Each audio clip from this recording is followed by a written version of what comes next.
8 দফা দাবির ভিত্তিতে সিপিআইএম দলের পক্ষ থেকে কদমতলা ব্লক আধিকারিকের কাছে ডেপুটেশন প্রদান করা হয়। কুর্তি কদমতলা বিধানসভা কেন্দ্রের অন্তর্গত সিপিআইএম দলের প্রচুর সংখ্যক কর্মী সমর্থকদের নিয়ে মিছিল সহকারে এসে জমা হয় কদমতলা ব্লক অফিসের সম্মুখে। সেখান থেকে এক প্রতিনিধি দল কদমতলা আরডি ব্লকের অফিসে গিয়ে বিডিও সঞ্জীব দেবনাথের সাথে দেখা করেন এবং 8 দফা দাবি সনদ তুলে দেন ওনার হাতে।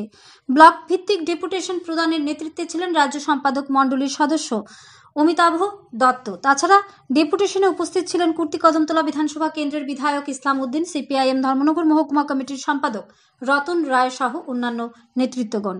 ধর্মনগর থেকে নিজস্ব প্রতিনিধির রিপোর্ট, আরই ধর্মনগর। আমরা দেখতে পেলাম আপনারা ডেপুটেশন প্রদান করলেন কদমতলা থানার ওসির নিকট। মূলত কিসের কারণে এই ডেপুটেশন প্রদান আপনাদের? সিপিআইএম ধর্মনগর মহকুমা কমিটির সিদ্ধান্ত অনুযায়ী রাজ্যে গণতন্ত্র বিপন্ন, সংবিধান পদদলিত, নাগরিক অধিকার নেই, আইনের শাসন সম্পূর্ণ ভেঙে পড়েছে।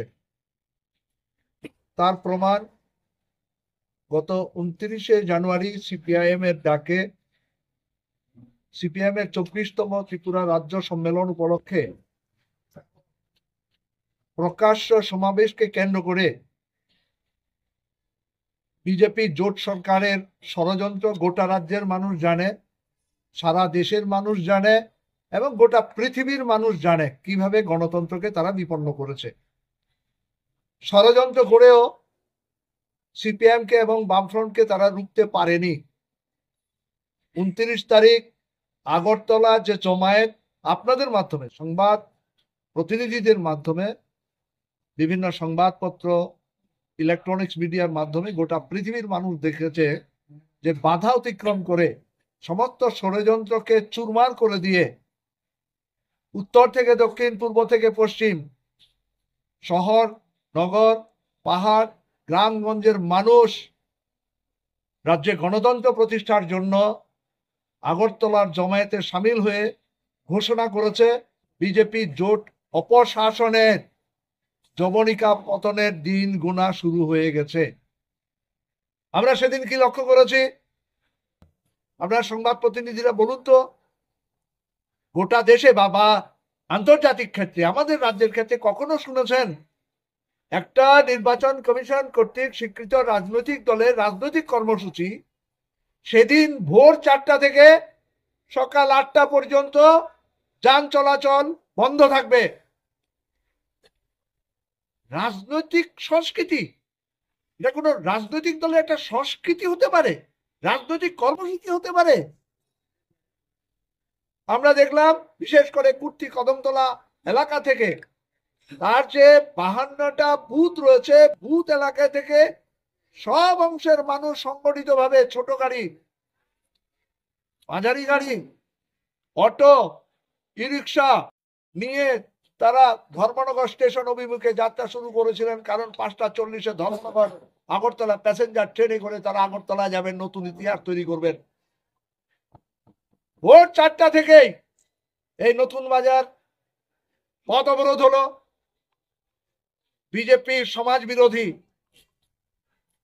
জনগণের দুশ্মন এরা, জনগণের সাথে এদের কোনো সম্পর্ক নেই। এদের সম্পর্ক সমস্ত মাফিয়াদের সাথে, এদের সম্পর্ক হচ্ছে সমস্ত লুটের যারা রাজা তাদের সাথে, এদের সম্পর্ক হচ্ছে যারা এই যে সময় নশা সামগ্রী কারবারের সাথে যারা যুক্ত তাদের সাথে। জড়ো করলেন তাদেরকে, রাস্তা অবরোধ করলেন। আমাদের পার্টির রাজ্য কমিটির সদস্য, আমাদের কুর্তি কদমতলা বিধানসভা কেন্দ্রের জনপ্রিয় বিধায়ক ইসলাম উদ্দিন যাবেন সেই কর্মসূচিতে। তিনি সম্মেলনের একজন নির্বাচিত প্রতিনিধি, তার গাড়ি আটক করা হলো, হুমকি দেওয়া হলো ফিরে না গেলে তাকে প্রাণনাশ করা হবে। শুধু তিনি না, তার বাড়ি ঘর পরিবার পরিজন কেউ রেহাই পাবে না। বলপূর্বক তার গাড়ির চাবি কেড়ে নেওয়ার চেষ্টা হলো। আমাদের সাথী কমরেডরা যখন প্রতিরোধে এগিয়ে এলেন, বিভিন্ন বুথ থেকে যখন সে সময় আমাদের পার্টির নেতা কর্মীরা আগরতলার উদ্দেশ্যে রওনা দিয়ে সেই রাস্তা দিয়ে যাচ্ছিলেন, তারা এই পরিস্থিতি দেখে যখন গাড়ি থেকে নামলেন, দুর্বৃত্তরা পালিয়ে গেলেন। যাওয়ার সময় হুমকি দিয়ে গেলেন, সবার মুখ তাদের চেনা আছে, সবার ছবি তাদের ভিডিওতে ধরা আছে, কেউ রেহাই পাবে না। তাদের আক্রমণ করা হবে, খুন করা হবে, রাজনৈতিকভাবে তাদের বলি দেওয়া হবে। এই পরিস্থিতির মধ্যে দাঁড়িয়ে আমরা আজকে কদমতলা থানার আধিকারিকের কাছে আমরা দুষ্কৃতকারীদের অবিলম্বে গ্রেফতার, দৃষ্টান্তমূলক শাস্তি দিয়ে রাজ্যে আইনের শাসন প্রতিষ্ঠা, নাগরিক অধিকার প্রতিষ্ঠা এবং শান্তি সম্প্রীতি বজায় রাখার জন্য শুধু আমাদের পার্টি কর্মী না, সমস্ত অংশের নাগরিকদের নিরাপত্তা সুনিশ্চিত করবার জন্য, শান্তি বজায় রাখবার জন্য আরক্ষা প্রশাসন থাকে যাতে যথোপযুক্ত ব্যবস্থা গ্রহণ করে, সেই দাবি নিয়েই আমরা আজকে অভিযোগ দায়ের করেছি মাননীয় আধিকারিকের কাছে। আমরা বিশ্বাস করি এই অভিযোগ মূলে অপরাধীদের বিরুদ্ধে তদন্ত হবে, দৃষ্টান্তমূলক শাস্তি হবে। এই জন্যই আমাদের এই কর্মসূচিতে যারা সামিল হয়েছে আপনারা দেখছেন, কয়েক শত আমাদের পার্টির নেতা কর্মী আজকের কর্মসূচিতে অংশগ্রহণ করেছেন।